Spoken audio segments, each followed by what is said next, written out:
Bienvenidos, esto es el Español Digital, la verdad sin complejos, nuestro programa a la lupa. Yo soy Paco Vendala Sí, muy bien. y tenemos aquí de nuevo a nuestro gran invitado que tiene además la gentileza de dedicarnos su tiempo. El tiempo es oro. José Piñeiro Maceiras, ¿el tiempo es oro, José, o no? Sí, sí lo es. El tiempo es oro, Muy bien, muy bien. Pues pero sobre todo para algunos, porque el tiempo es oro multiplican en oro, ¿eh? sí. Y Bueno, como... aquellos y aquellas personas del Partido Socialista, sobre todo, que en el año Sí, 1966 lo organizaron de tal forma que las reservas de oro y plata marcharon para una nación con la que acabábamos de entablar relaciones diplomáticas, sí, pues señor. ese oro sí que fue importante, ¿no? Sí, señor. Sobre José todo para el Pi... pueblo español que se quedó después de una guerra civil muy dura y muy atroz, Claro. se quedó sin reservas de oro, ¿eh? Sí, señor, de Y verdad que sí. muchas reservas, porque no solo se gastó los fondos monetarios y las Claro, reservas, sino también pues bienes materiales, como veremos, claro. y humanos. Yo creo que incluso fueron más graves a la larga las pérdidas de bienes materiales que de bienes Que humanos, viene, ¿eh? claro, Comparadas con otras guerras. Es decir, no se puede comparar claro, las pérdidas de la guerra civil en humanos pues con la Primera Guerra Mundial, la Segunda Guerra Mundial, claro, está o claro, está mismamente la claro. guerra ahora mismo de Ucrania, no sé Ucrania, cuántos han muerto, ¿no? claro, Pero claro, son miles de personas, ¿no? claro, claro, Pues es así. claro, Lo más complicado y lo más triste de la guerra civil fue las pérdidas materiales, y entre ellas, pues lógicamente, las pérdidas de las reservas de los bancos, las reservas del claro, Banco Nacional, del Banco de España, claro, y los bienes particulares que fueron totalmente destrozados, aparte del está gasto de claro, las tropas, que claro, las tropas también cuesta mucho y mantener el armamento, pues yo creo lógico. que se hablaba de unas cuantías que estaban sobre los 12.000 millones de dólares, 12.000 Ya, millones de pesetas de la época que gastó el Ejército Nacional, y el Ejército Republicano, o Ejército Popular o Ejército Rojo ya, se fue a los 20.000 por lo menos, ¿no? Los ya, 20.000 millones de pesetas de la época, que era mucho dinero. ya, Y eso sin contar naturalmente la cantidad del oro perdido y todo eso, que eso ya claro. diremos minuciosamente, ya lo hemos tratado en alguna otra ocasión Sí, contigo, muy bien, cuánto fue, porque es algo escandaloso está realmente. claro. José Piñero Maceiras, estamos tratando con él y nos ha permitido hacerlo, pues el último libro que ha sacado, donde él es especialista, producto, por supuesto, de ese tiempo que es oro dedicado a la investigación más profunda para encontrar los documentos reales, originales, que es lo que importa en historia, y sobre todo algunos muchos, muchísimos inéditos que son de una verdadera sorpresa. Hicimos dos capítulos procurando presentando, digamos, el libro. Ahora nos vamos a ir metiendo poco a poco en él porque es muy importante. Hoy vamos a tratar en esta media hora algo que yo creo que sigue siendo desconocido, aunque se ha hablado mucho, pero se ha tergiversado también tanto como se ha hablado por parte de los de siempre, claro. José, el tema dentro de la guerra civil, de los campos de concentración y de todo ese barullo que hay alrededor de los campos de concentración, campos de prisioneros y todo ese asunto. A ver, introdúcenos en el tema que también tocas en profundidad en el libro, porque yo creo que es muy importante tenerlo en cuenta y que se aclaren sobre todo las ideas, porque la montaña de tergiversación y de mentiras que se ha echado también encima, pues hay que empezar a disolverla. Adelante, Pepe. Los campos de concentración aquí en España, los primeros de los que yo tengo noticias, curiosamente, son generados por el Frente Popular en el verano, prácticamente en el verano de 1936. Se llama, yo creo que centros de reeducación, así muy similar a los centros que después se establecen o se habían ya instituido en la Unión Soviética con la política o bajo la férula de Stalin, ¿no? Son Claro, centros de reeducación políticos, en cierta manera. Cuando estalla la guerra, cuando estalla el movimiento, yo prefiero utilizar el término cuando estalla el movimiento, porque es lo que realmente la gente de pueblo con la que el pueblo llano con la cual yo me he entrevistado más de 50 años, siempre me ha referido esa expresión, cuando vino el movimiento, cuando estalló el movimiento, sobre todo las personas que en aquella época tomaron las armas, ¿no? claro, O fueron claro, movilizados, ¿no? El término de claro, golpe de Estado, tal, es una cosa inventada posteriormente.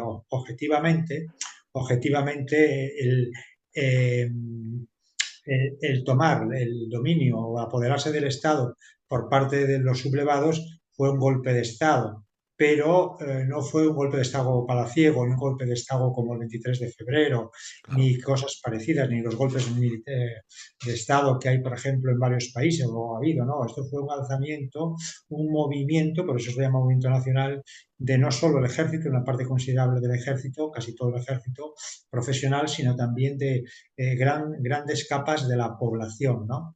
Grandes capas claro. de población. Por eso se habla de movimiento o alzamiento, ¿no? Pues claro, es muy bonito para muchos escritores y autores que quedaron totalmente obnubilados con la política de extrema izquierda o de izquierda de los años 60 y 70, sobre todo hablar de golpe de Estado, porque eso trataban de hacer una especie de equivalencia entre los golpes de Estado militares que hubo en Argentina, hubo en Chile y más países del cono sur con la guerra civil y no tiene nada que ver, es muy Nada que ver, diferente, nada que ¿no? ver. Sí, correcto, correcto. El tema de campos de concentración va unido a otro, el tema de las cárceles, sobre todo en el lado del Frente Popular, donde de pronto, como champiñones en otoño, salieron cárceles o centros de detención.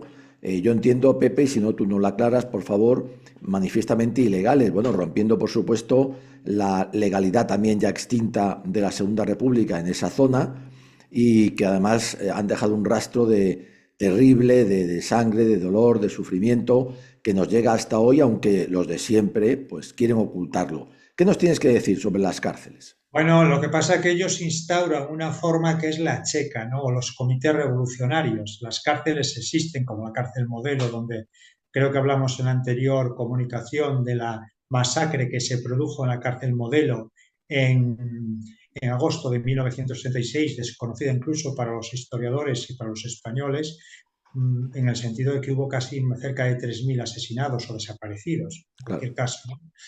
Sino simplemente también hacer mención de que la creación de las checas, siguiendo pues un criterio ruso, fue también un poco de creación española, ¿no? Se le llamó checa, el pueblo denominó checa a esos por la propaganda que había negativa sobre la checa rusa, ¿no?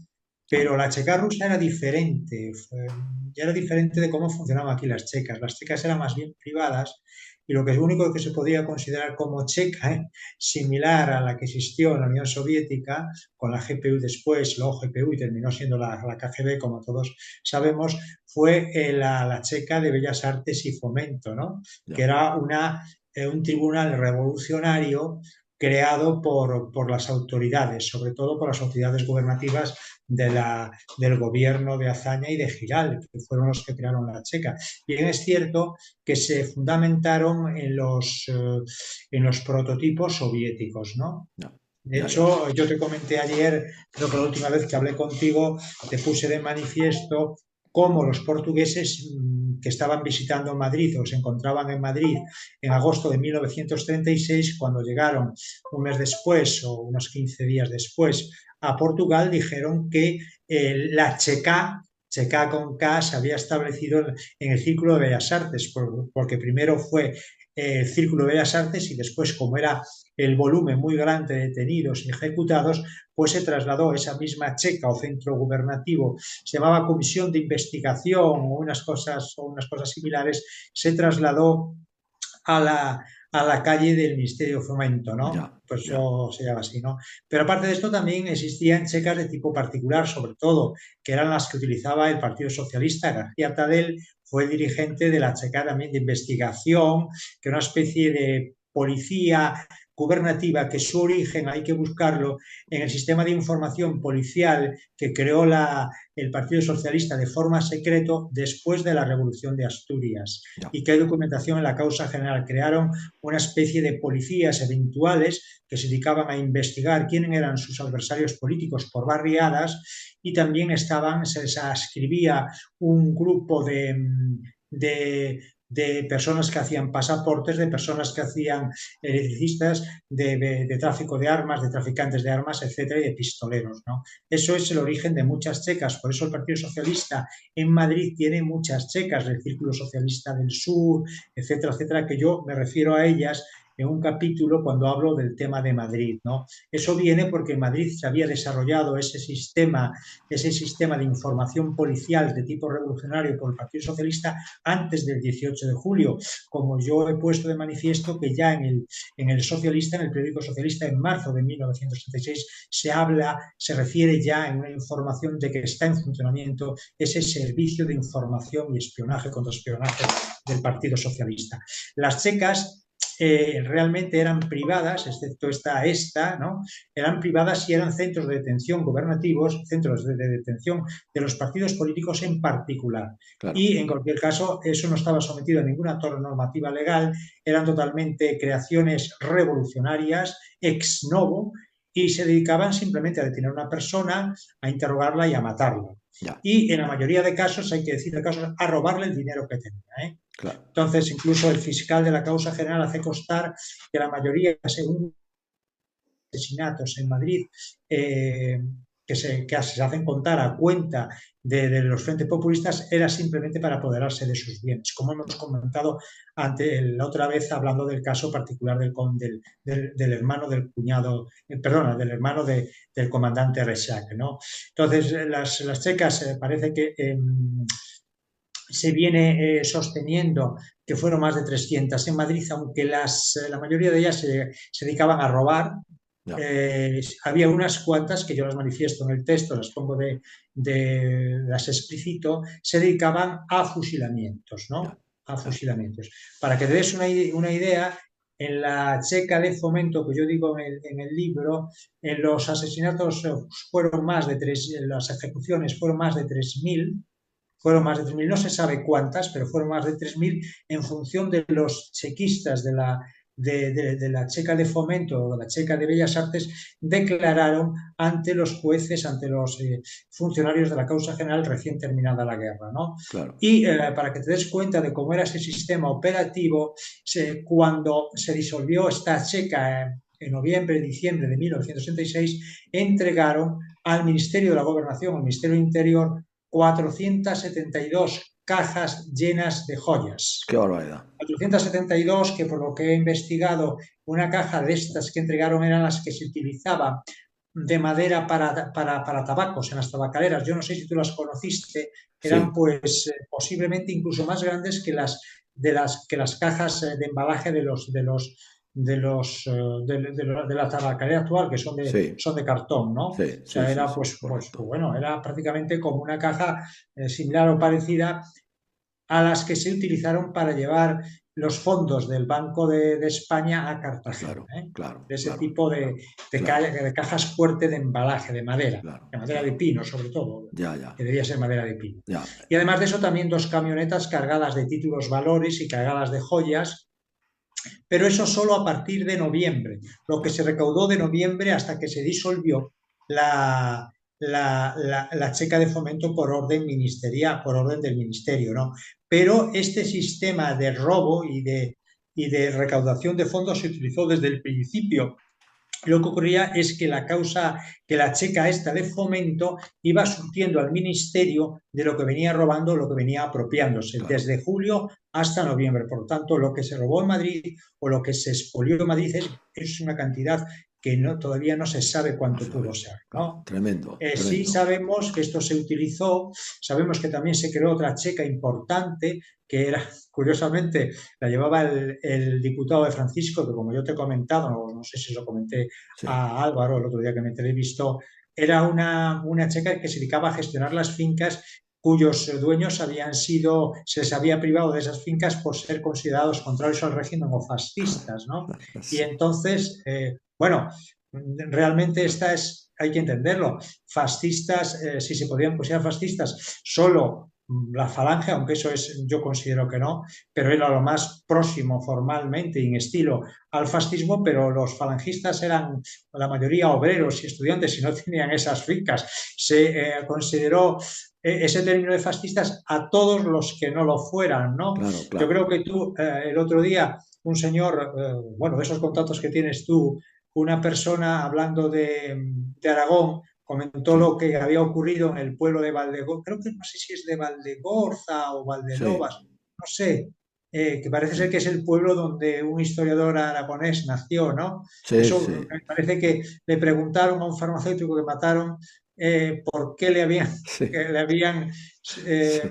habían cerrado la farmacia. Le contestaron en una asamblea de Rojo, le contaron, ¿por qué eres un fascista? Y dice, ¿y por qué? Y contestó el otro, ¿por qué soy un fascista? Y dice, porque tienes una escopeta. Entonces, sí, pero si sí, la sí, escopeta la utilizo parece para cazar pájaros o conejos, no sé lo que sí, sí, ponía sí, sí, sí, el asunto. Y entonces decidieron matarlo por eso, ¿no? Pues es así, es decir, el sí, término sí. del fascismo es un cuento chino y ese mismo documento lo pone de manifiesto el que tú has sacado, no sé dónde lo has encontrado, pero Bueno, realmente voy a aclarar lo que estás diciendo. Es un artículo de un colaborador que se llama Gerardo Núñez, que no está en España, ya puedo decirlo. Este hombre está en el extranjero, es un experto y de vez en cuando nos manda unos artículos que es una maravilla. Aquí efectivamente nos aporta un documento por el cual a un pobre hombre lo pillan, se lo van a matar porque dicen que es fascista, pero está en la declaración y dice, pero si es que yo tengo una escopeta para eso, para cazar. En aquella época era muy normal. Bueno, pues se lo cargan simplemente porque ellos consideran que por tener una escopeta, pues ya es un fascista. O sea, es algo tremendo. Yo le quiero desde aquí dar las gracias a Gerardo Núñez porque los artículos que trae están muy bien documentados y son artículos además muy oportunos. Aquí se refería al amigo, bueno, al enemigo Casanova, este pseudo historiador de Aragón que ha hecho una serie de declaraciones que son completamente absurdas, falsas y que Gerardo Núñez pues le ha puesto en un brete porque, claro, le ha dicho las cuatro verdades incontrovertidas porque están basadas en documentos originales. Pepe, te quería hacer una pregunta. Tú eres jurista y en el libro El terror rojo y la guerra de España, como los otros anteriores, se nota mucho tu formación, además de que estás en ejercicio y por lo tanto, pues tu experiencia es importante. ¿Qué nos tienes que decir sobre, porque hoy todos estos dicen la legalidad republicana, la legalidad republicana, la legalidad republicana, en la Constitución republicana de la Segunda República, lógicamente, en la legislación republicana de justicia se contemplaban estas cárceles y estos campos de concentración, o aquello fue manifiestamente ilegal, ilegítimo y no, eso Bonaparte es ilegal, injusto. no se había eso previsto, no, solo sí los campos de concentración para la reivindicación política los había creído, yo creo que, el decreto, la orden ministerial que se crean, que se publicó en la Gaceta de Madrid, creo que es de principios de junio o finales de mayo de 1976, es decir, cuando el Frente Popular estaba en su pleno apogeo, ¿no? Lo que sí había el sistema penitenciario eran las cárceles centrales y las cárceles provinciales, ¿no? Claro, Cárceles claro. centrales. Ese era el sistema que había y después había unas cárceles tipo modelo, como la cárcel de Modelo, donde está ahora el Ministerio de Defensa, Sí. ¿no? Eso es lo que El de existía. ahí, Las checas el de esas ahí. no, es una creación típicamente revolucionaria Claro. y que se dedicaban en hacer esto, hacer esas cosas. Lo que ocurre que se entendió por toda España, pero también, aparte de las checas, hay los centros, el Comité Revolucionario, que funcionaba como una checa o no, que era el que controlaba pues, los pueblos y las aldeas, que era el que daba las órdenes de detención o ordenaba ejecutar o ejecutaba otras personas por ellos, ¿no? Claro. Y los que naturalmente esos comités se dedicaban a requisas, a quitarle los bienes a las personas, etcétera, etcétera, ¿no? Y en algunos casos incluso se titulaban, autotitulaban como comités de sangre, que eso es como ocurre o sucede en la zona de Castilla-La Mancha, como sabe muy bien nuestro amigo y colaborador Luis Alberto de la Guía, no eran Sí, señor. comités de sangre exactamente, tribunales de sangre. Ya, Y es así, ¿no? Lo claro. importante de las checas es que aparte de las checas, en el régimen, lo que ocurre en el régimen en Franco, los primeros días, no en el régimen de Franco, el alzamiento nacional, cuando está funcionando la Junta de Defensa Nacional, se utiliza también cárceles provisionales por la cantidad de detenidos, ¿no? Ya. Porque eso se puede ver que en las mismas órdenes reservadas de instrucciones de General Mola se habla de que se tienen que detener a las personas, a los dirigentes políticos, sobre todo para evitar huelgas y estas cosas, ¿no? Claro. Y ahí pues la situación es difícil, ¿no? La situación es difícil, pero después cuando llega el general Franco al poder ya hay una orden que pone de manifiesto que le tienen que poner todos los establecimientos penitenciarios, le tienen que mandar un listado de todas las personas prisioneras y encarceladas que se encuentran en todos los establecimientos. Esa es una orden, creo que es de noviembre de 1936 y naturalmente esa finalidad la hace Franco para controlar cuál es la población reclusa y que no ocurra como sucedió hasta entonces, que había sacas incontrolables de las cárceles, porque el gobernador civil o el gobernador militar autorizaban aplicar a ciertos detenidos pues lamentablemente castigos ejemplares basándose en el reglamento de campaña, ¿no? Sobre todo con carácter de represalias. Ya. Esas son las razones de los fusilamientos, a lo mejor de los paseados en el lado nacional. Franco con eso no está de acuerdo y aunque no lo haya dicho, sí se lo comentó al embajador italiano a raíz de la conquista de Málaga, le Cantalupo. comentó esas cosas. Lo que pasa es que eso no se publicó en la edición española, que es de los años 40 o 50, no se quiso porque, claro, estaba la censura del movimiento, a lo mejor eso no lo vio correcto, pero en la edición italiana, que yo sí he leído, sí hace constar esas Ya, cosas, ya, ¿no? ya, ya.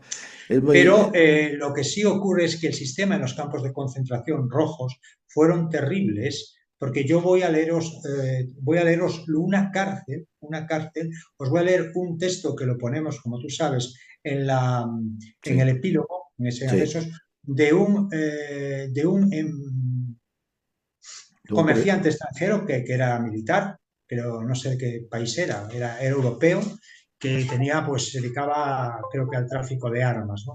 claro. Es algo muy curioso y yo lo voy a leer, porque es un libro muy... y después lo comentamos, Muy para bien. que creo que es en el año 38, 37, en junio del 37, fíjate que ya Franco en el 36 ordena que eso tiene que regularse, lo que Claro. dice este señor. El señor Adelante. se llama Raf, con dos as, yo no sé si es suizo, y es capitán de aviación. Ya. Dice, carta al excelentísimo ministro Prieto, Valencia, 6 de junio de 1937.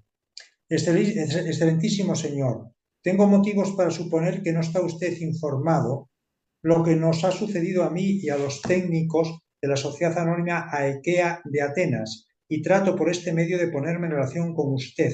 Le suplico que me envíe un abogado, un oficial del Ministerio del Aire, si puede ser el coronel Ángel Pastor o el coronel Riaño, puesto que ambos me conocen, para explicarles que todo, absolutamente todo, que la policía extranjera de la avenida de Salmerón pretende haber encontrado contra mí no son sino falsedades. Ante todo, la policía ha sostenido que la Sociedad Anónima AECA no existe en Atenas, que el material dispuesto para ello no está allí y que, por el contrario, yo había sustraído 1.500.000 pesetas de dicho material. Se pretende obtener una confesión forzada por medio del garrote, del hambre, de la prisión. Las pobres víctimas acabarán al fin en los tormentos por espías que sean. Se me ha golpeado hasta dejarme medio muerto y estuve 6 semanas encarcelado. Durante un mes no me he lavado ni mudado de ropa interior.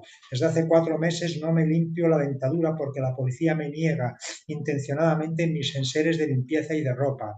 Casi me ha dejado de morir de hambre y parecía que salía del basurero cuando hice mi toilet. Esto es el baño, ¿no? Sí. Se me ha obligado con palos y puntapiés a transferir a España todo el dinero de la Sociedad Anónima ECA y en parte la dote de mi mujer, alrededor de 8.000 o 9.000 dólares. Cada proposición en prueba de mi inocencia se rehúsa. Desde hace 5 meses no sé nada de mi familia y de mi firma en Atenas. La policía ha interceptado todas mis cartas, incluso las que dirigía al abogado Morro Gheafferi, residente en París, a quien suplicaba que se hiciera cargo de mi asunto, porque no he recibido contestación. Para hacerme oír, puesto que la policía también interceptaría esta carta, la he hecho ya franqueada por una ventana a la calle y espero que algún transeúnte la esconda en su cartera. Suplico, además, que se remita al señor ministro de Justicia. No tengo nada que ver con espionaje, sabotaje ni robo, como fácilmente demostraré con mi documentación. Aspiro a ello sin conseguirlo desde hace 4 meses. Señor ministro, no puedo creer que tales injusticias hayan sucedido a ciencia y conciencia de los ministros españoles y suplico a usted que me ponga en libertad,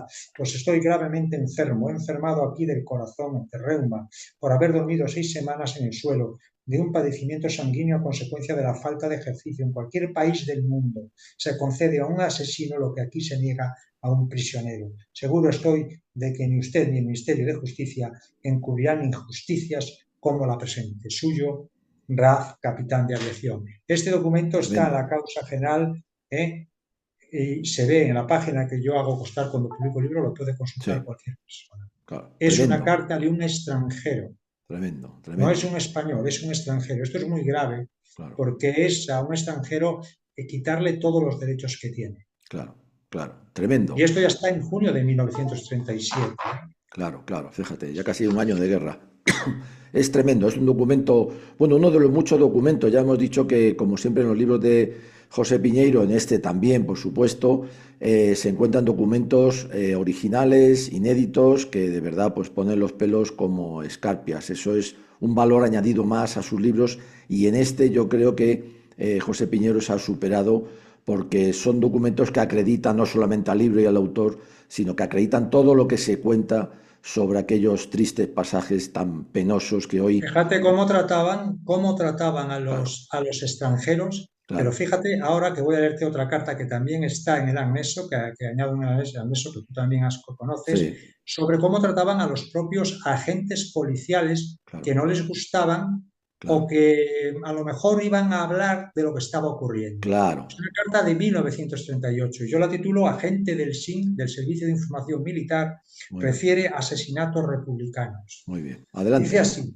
muy señor mío, esperando recibir el auxilio que su autoridad pueda proporcionarme, pongo en su conocimiento que el día 20 de mayo, y cuando realizaba un servicio a las órdenes del SIN, fui detenido por el jefe de transmisiones de dichos servicios en el momento de poner en su conocimiento mis gestiones realizadas a tal efecto, habiendo permanecido totalmente incomunicado con la calle por espacio de 3 meses, lo que constituía para mí el más vergonzoso secuestro ejercido sobre un ciudadano que, como yo, no ha hecho otra cosa que cumplir con el deber y que estaba obligado para con mis servicios y con la causa.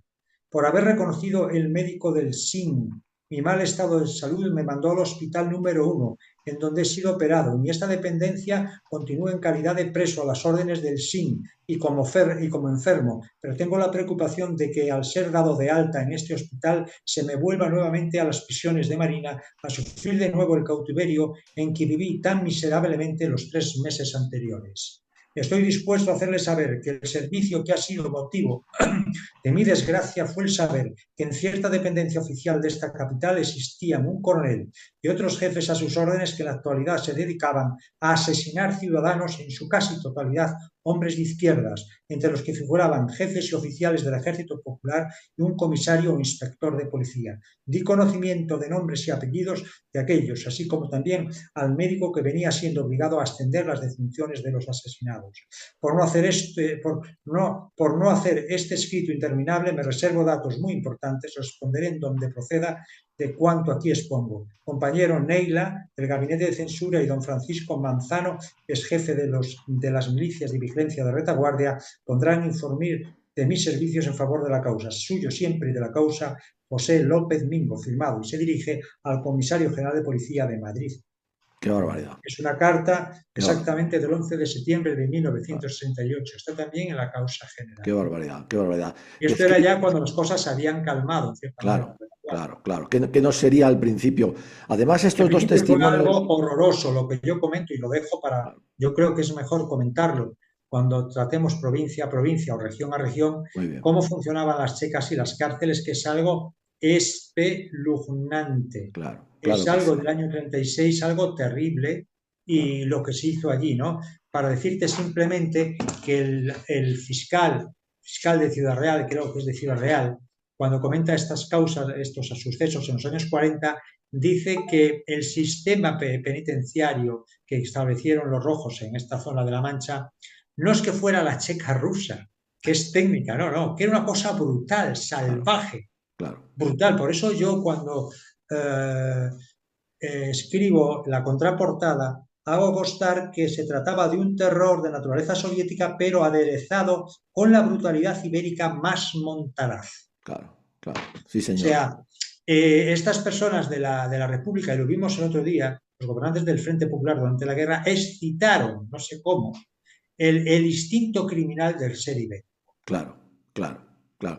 Bueno, yo creo que es Eso lo que ya es un pretendía. estudio propio para criminólogos, como en su Sí, momento fueron los maestros del siglo XIX, Lombroso y Ferri, ¿no? Los claro, italianos que hicieron unos claro, estudios claro, sobre las mentes criminales, claro, que a lo mejor algunos se lo tienen que mirar, ¿no? El claro, único que claro, intentó esto creo que fue eh, Ballero Nájera y le Sí, cayeron las que le dijeron que sí, que no, y ahora mismo creo que en Burgos están también sí, en el sí, mismo sentido de que hizo Franco aquí y tal. sí, No, no, sí, perdona, esto que ocurre no es normal. claro, ¿Eh? claro, Las personas que hemos conocido y que hemos tratado el mundo penal, claro, sabemos que hay una tendencia en las personas al crimen, claro, a la sevicia, que está ahí escondida, que claro, ciertamente nosotros la tenemos paralizada, ¿no? Porque claro, somos seres racionales o queremos paralizarla. Pero en un momento, lo que demuestra la Guerra Civil Española, sobre todo en el lado rojo, es que se rompen esos envases donde está contenida la furia y el crimen que tenemos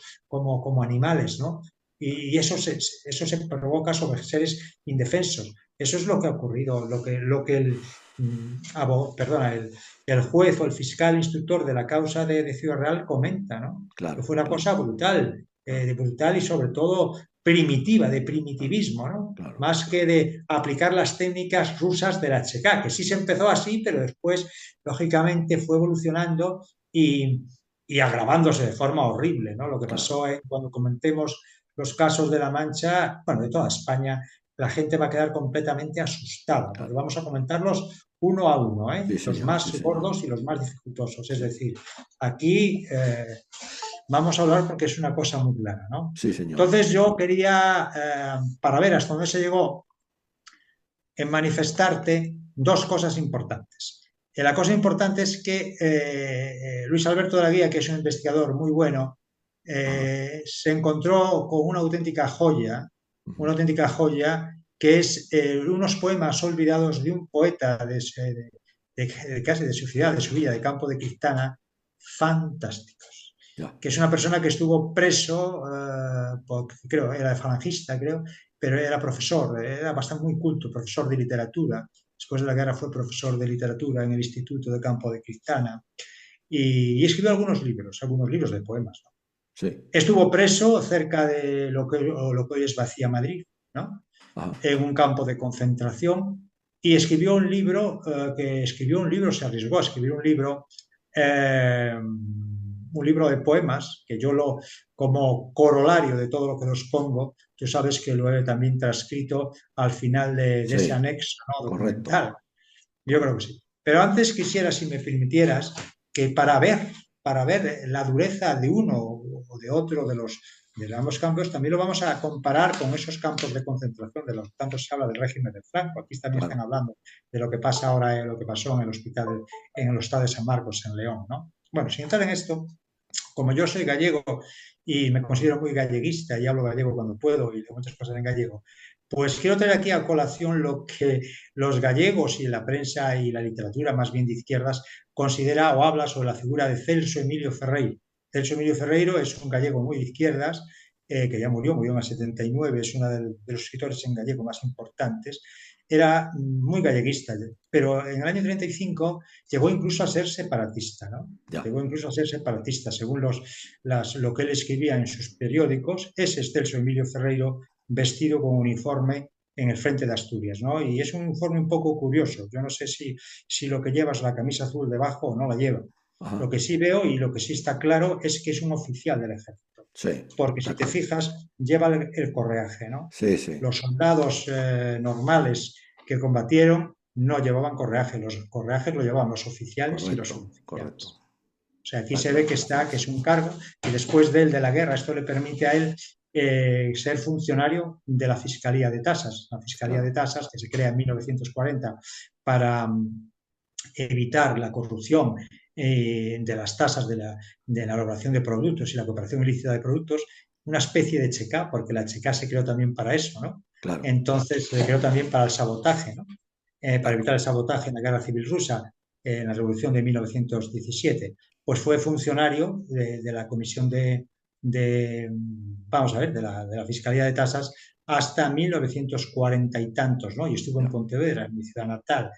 Y fue lógicamente porque tenía cargo. Esto Claro. se le daba, y el régimen se actuó bien, se daban los cargos de funcionarios de la Fiscalía de Tasas a personas que eran oficiales o Claro. eran miembros conocidos del régimen. Es una cosa curiosa como Celso Emilio Ferreiro pasa de ser una persona muy de izquierdas, incluso en sus textos que yo estuve leyendo estos días, era partidario de cierta violencia, ya, incluso para adquirir la especie de independencia de Galicia. Cuidado, ya, que los del PP no se enteran de nada. claro.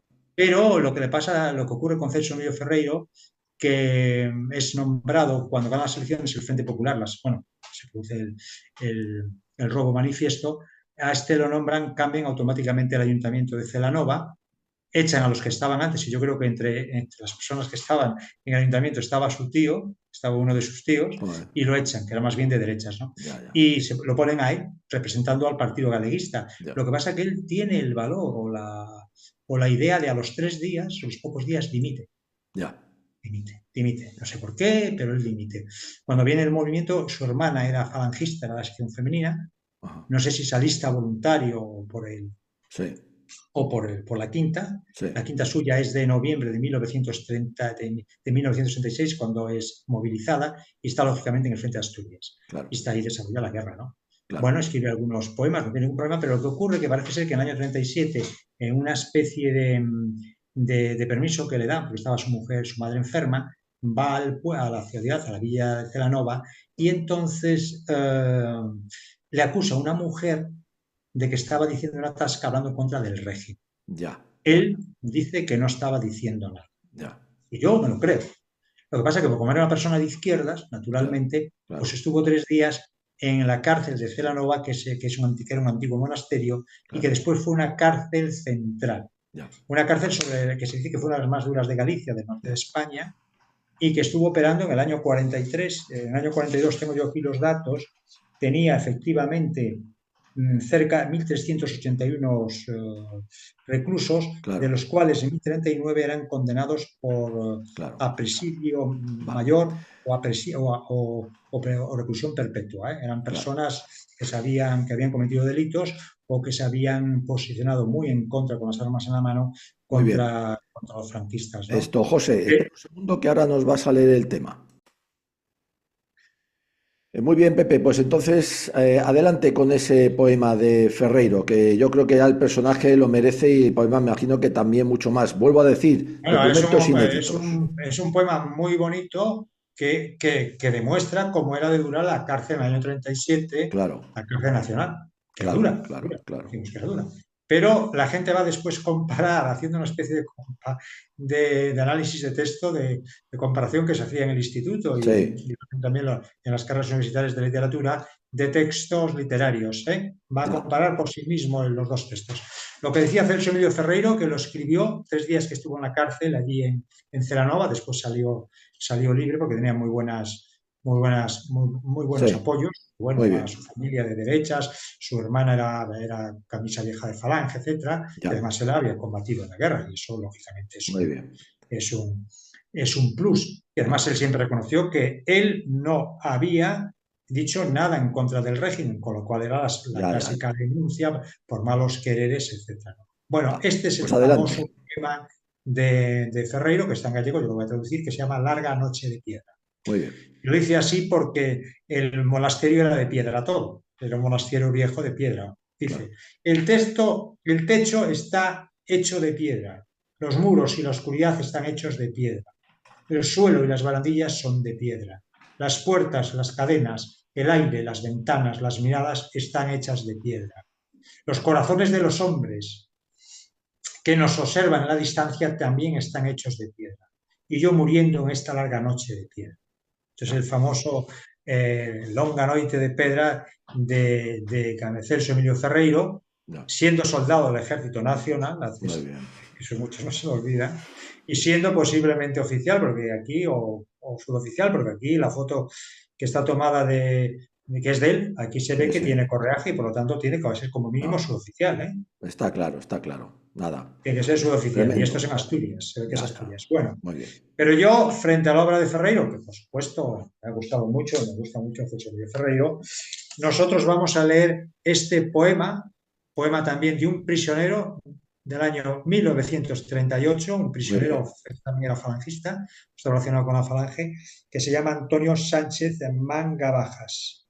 Fue director de la biblioteca, fue director de la Biblioteca Pública de Campo de Cristana. Yo creo que es el poema de prisionero de la guerra civil, algo fabuloso, y lo voy a leer. Claro. Y despacio, como se merece. Sobre las pardas colinas que bordean el Jarama, medio oculto entre las piedras, también habla de Longa-Noite de piedra, ¿no? De la noche de Sí, piedras. está claro. Medio oculto entre las piedras, cual si fuera nido de águilas, se halla el Cristo de Rivas, la vieja iglesia enclavada. Y unido a ella está el convento. Fíjate, también un convento, como el convento donde fue recluido 3 días Sí, Celso sí, sí. Emilio Ferreiro. Dice, Claro. está el convento que antaño fuera morada de paz y masión de amores y refugio de almas. Debió de ser este un rincón de soledades y calma, lugar de meditación, oasis de dulces auras, que dice que diera reposo al cuerpo, vivificase el alma. Las flechas de las veletas, en las nubes recortadas, los caminos de la fe, en su amplio girar señalan. Y es el murmurante arroyo, oración que corre mansa, y los álamos esbeltos forman en fila alienada, cual monjes penitenciarios con la capucha calada. Esto fue, mas ya no es, que la huerta está asolada y los árboles talados, y ya faltan las campanas que antaño sonaran dulces desde la humilde espadaña, y rotas están las puertas, y la verja está arrancada, y dentro de la iglesia ya tampoco queda nada, que imágenes y retablos, árboles, verja, campanas, los escudos y molduras, vidrieras, cuadros, portadas, y hasta los mismos sepulcros los destruyeron con saña estos bárbaros modernos que reconstruyen España, las milicias populares, las heroicas y abnegadas, defensores de este pueblo, de su libertad, las ansias de justicia y de cultura dejaron bien demostradas. Por la cultura y el arte, la iglesia está destrozada. Por la justicia mataron y están sus manos manchadas por tanta sangre inocente que piden hoy a venganza en el nombre de la patria. Por la carretera un día penosamente avanzaban bajo el peso de mochilas las sucias mantas terciadas, unos hombres harapientos, cuyas personas estragan hambre, fatiga y miseria, y tan solo en la mirada hay luz y solo en los ojos un destello de esperanza. Otros hombres con fusiles los vigilan y los guardan, corrigendos desafectos, prisioneros en las garras del comunismo despótico, personas esclavizadas, hombres que en silencio sufren el martirio por la patria. En los claustros encerrados, los conrigendos quedaban, los esbirros a la puerta dejan la guardia montada, y aquella noche otra vez hasta la bóveda ahumada, después de tan largo tiempo se elevaron las plegarias, oración entre suspiros de cansancio y de esperanza. Los soldados, los invictos, otra vez han reanudado su marcha, y los pobres corrigendos, forzados de pico y pala, con los dientes apretados y la esperanza en el alma, soportan la dura prueba, otra cobarde venganza, de estos tiranos rojillos que no sin terror miraban su estrella de 5 puntas, que palidece y se apaga. 13 horas de trabajo, forman la dura jornada, 13 horas de trabajo, insultos y amenazas, sin descansar un momento, sin levantar la mirada, picando siempre sin tregua, sin soltar nunca la pala, y un dobla el lomo salvaje, son las mejores palabras que pronuncian los sicarios, y aún es milagro escucharlas, que desde Sopo no hablaron las feroces alimañas. Por alimento pan, queso y algunos tragos de agua. Al sol mientras luce el sol, si hace viento que lo haga, y si llueve pues que llueva, así se lavan la cara. Semanita de pasión, por siempre Semana Santa, pasada en Cristo de Rivas, aunque la vida sea larga, sea cual fuere la fortuna que nos esté reservada, y donde quiera que estemos, siempre será recordada. Batallón disciplinario número 2, Checa odiada, carreterita de Rivas, Nueva Siberia te llama. Tremendo, Yo creo que tremendo, Pepe, es tremendo. muy claro, porque Muy lo hemos claro. comparado con otro también que estuvo en monasterio, Sí, Celso Emilio señor, sí, Ferreiro, señor. y yo Sí. creo que no se necesita hacer un Sí. máster de literatura para saber de qué estamos hablando. Los Está poetas claro. cuando hablan con la pasión, hablan con el sentimiento y reflejan muy bien lo que Sí, está señor. ocurriendo, Sí, ¿no? señor. Y Muy ya bien, para Pepe. terminar, Sí, cómo se actúa o cómo se actuó, vamos a traer otra fuente, no es la fuente de Serrano Súñez, ni de Pilar Primo de Rivera, ni de Francisco Franco, ni del General Mola, ni del General Queipodiano. Es de un republicano, militar republicano, que tuvo que marcharse en 1938 de Cataluña, huyendo, era presidente o dirigente de un tribunal militar claro. que juzgaba a los soldados, y se marchó a al extranjero porque no podía aguantar más. Era el comandante Ramón Manzanares. Ramón Manzanares le manda una carta cuando llega a Cuba a Carlos Montilla, encargado de negocios de la España Roja en La Habana, porque quiso detenerlo, y esto es lo que dice la carta del capitán, yo creo que era comandante Ramón Manzanares. Adelante. En virtud de denuncia hecha por usted, he sido detenido. Esta detención me ha proporcionado un gran placer, pues por primera vez en mi vida he tenido la satisfacción de conocer una policía correcta, la de Cuba. Materialmente no tengo en el día de hoy tiempo para escribir a usted una carta abierta, en la que de manera clara, terminante y con documentos gráficos que obran en mi poder, pueda demostrar a usted cómo se roba en la España que usted representa y cómo por el bonito procedimiento de la incautación a mi mujer, humilde obrera que por su inteligencia y amor al trabajo logró reunir una fortuna de 2 millones de pesetas, los secuaces del gobierno que usted representa la dejaron en la miseria, no sin antes haber intentado fusilarla, hecho que se impidió no por los sentimientos humanitarios de ustedes, sino simplemente porque tiene un marido, el mismo que firma y a quien ustedes conocen de sobra, que a punta de pistola la rescató de la inmunda checa que la tenía detenida. Hasta hoy guardé silencio ante la enorme consideración humana de que mis familiares residen en la zona de su gobierno, sabiendo por haber vivido allí la serie de venganzas y crímenes que se cometen con las familias de los desgraciados que, como yo, al fin tienen la fortuna de liberarse del martirio que impone el contacto con la España que han dado en llamar roja y que no es tal sino de una serie de desgraciados presos de las intrigas y de las numerosas fortunas que sus líderes políticos están amasando a base de crímenes, llanto y luto.